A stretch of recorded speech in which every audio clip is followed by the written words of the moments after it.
How does a normal person become a Buddha, an enlightened one, a fully awakened, wise, and compassionate being, someone who has realized the true meaning of life? This is the central question of Buddhism. In his first teaching after the Enlightenment, the Buddha presented the world with his basic answer, the foundation of his 45 years of teaching.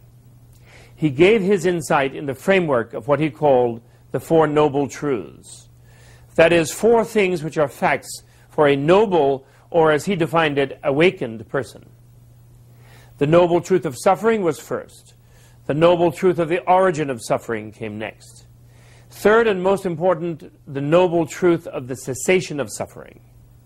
And fourth, the noble truth of the path that leads to the cessation from suffering. In July of 1996, His Holiness the 14th Dalai Lama of Tibet gave 2 days of teachings on the Four Noble Truths at the Barbican Hall in London. It was a historic occasion. The Dalai Lama was invited by 26 different groups who are part of the network of Buddhist organizations in the UK. They span practically the entire spectrum of Buddhist traditions in the world. And while the historical significance of the teachings on the Four Noble Truths had a lot to do with it being the first time he had given them in such complete detail in the West, even more significant was the fact that it was the first time in modern Buddhist history that a major teaching was requested and attended by ordained clergy from just about every Buddhist denomination. The Barbican event was an ecumenical first. That it happened at all was undoubtedly due to the great respect with which the Dalai Lama is held, not just in the Buddhist world, but in the world at large. Up to 1949, when Tibet was invaded by Mao's Red Army, it was an isolated, forbidden land on the roof of the world, where foreigners were allowed only under special circumstances. In the Western imagination, and through most of the East as well, the Dalai Lamas were mythic figures shrouded in a far-off world of magic and mystery. When he was forced to flee Tibet in 1959, the 14th Dalai Lama brought much of that magical world with him into the 20th century. Since the mid-70s, he has traveled widely, speaking out on the tragedy of what is happening in Tibet, and teaching the tens of thousands of Westerners who are attracted to Buddhism. People sense that this simple monk, with the warm smile and enthusiastic laugh, really seems to live everything he talks about. Given the amount of time he spends devoted to his people, his mastery of the philosophies of all the Tibetan schools is astonishing. Even among Tibetan High Lamas, he is held in a respect that borders upon awe. So when he came to London to teach the Four Noble Truths, there was great anticipation of a truly memorable teaching. The Four Noble Truths are the foundations of Buddhism, the common ground of all the diverse Buddhist traditions in the world. We're told in the Dhammapada, a collection of the Buddha's most ancient sayings, that in the days following his enlightenment, the Buddha sat in perfect peace under the Bodhi tree. When he looked out at the passing world and saw the suffering of the masses of humanity, he wondered how the truth that he had realized, so subtle and profound, could be understood by others. He debated whether to remain in silence. Finally, moved by compassion for those with, as the sutra describes it, only a little dust in their eyes, he resolved to seek out the ascetics who had been his companions until just before his enlightenment. He found them in the deer park at Sarnath. There he first turned the wheel of Dharma with the teachings on the Four Noble Truths.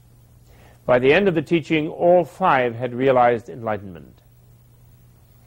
The Four Noble Truths are often misunderstood as delivering a pessimistic message that suffering is inevitable. The precise opposite is the case. The major announcement of the truths is that suffering can be overcome. Buddha's unprecedented discovery was that freedom is possible. As he put it, the door to nirvana is open. The fact of nirvana is the third noble truth. Thus, the first noble truth is only the diagnosis of the problems of the unenlightened. The unenlightened do not know that their normal state is suffering compared to nirvana, why that is so, and that there is a complete cure and how it works. The Four Truths help us to understand these things one by one.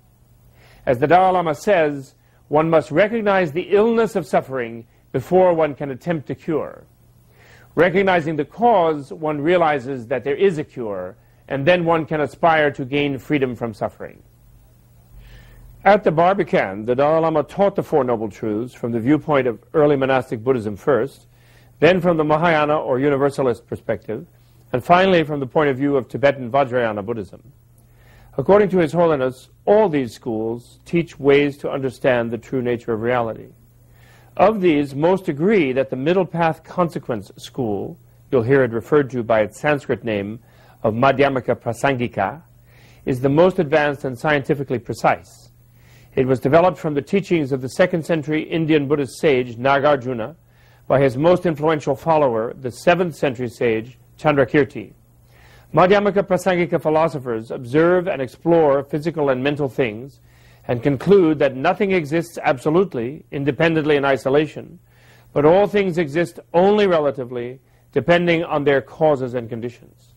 For example, this table here seems to possess an intrinsic tableness, an identity belonging to a class of objects of a certain form that perform a certain function.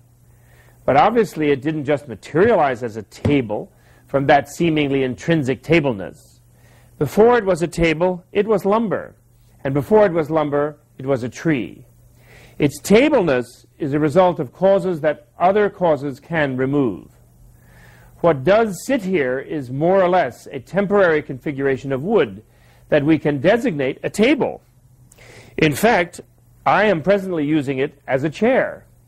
And if we were all termites, we might designate it as dinner. Similarly, everything in this universe of ours exists because of an interdependent network of causes and conditions. Everything is empty of intrinsic reality of its own. Everything, even this body that we tend to cherish so fondly, isn't it also a result of causes and conditions? Where is the self that we seem to think inhabits the flesh? What's left when this is reduced to a pile of ashes, or when it becomes food for worms? If there is no inherently existing self or soul, what is there? Obviously something. We function in this world. This table is not mere nothing. But if all things, events, and persons are without any intrinsic reality of their own, if everything is emptiness, then what is this world of phenomena, and what are we, the consciousness, we think, that perceives it? Here some schools, like the idealists, called Chittamatran, fall into an absolutist pitfall by saying that there is nothing but the mind, ultimately emptiness, and denying any reality at all to self and things. In this way, they're similar to the idealist or pantheist schools in Western philosophy. Other schools fall into the nihilistic trap by asserting that the only reality is the relative one, that emptiness is just meaninglessness, completely negative. The Madhyamaka Prasangika school avoids both of these extremes.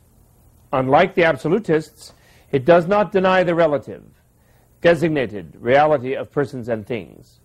And unlike the nihilists, it does not deny the reality of the absolute.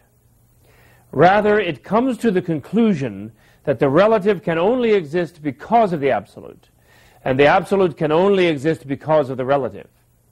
Or, expressed more poetically, the all is the one, and the one is the all.